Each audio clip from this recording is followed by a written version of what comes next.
ધવલસિંહે પણ આ જાહેરાત કરી હતી અને એમની આ જાહેરાત રંગ લાવતી દેખાઈ રહી છે, કારણ કે બાયડ વિધાનસભા અંતર્ગત આવતી એક ગ્રામ પંચાયત સમરસ થઈ છે।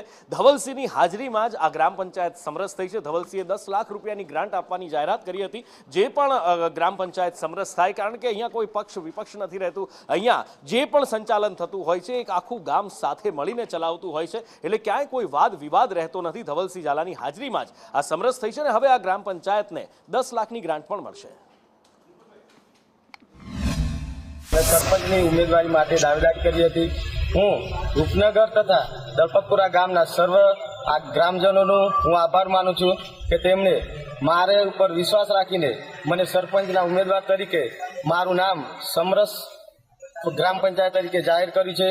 તે બદલ હું સર્વ દલપતપુરા રૂપનગર ગામના ગ્રામજનોનો આભાર માનું છું। બધા જ ગામો અને આજુબાજુના ગામો જે પંચાયતમાં આવતા ગામોના તમામ કાર્યકર્તાઓ નાગરિકોએ ભેગા મળીને નક્કી કર્યું કે ભાઈ આપણી ભલે પહેલી પંચાયત પહેલું ઇલેક્શન છે, પણ આપણે સમરસતાનો એક ઉદાહરણ પૂરું પાડવું છે।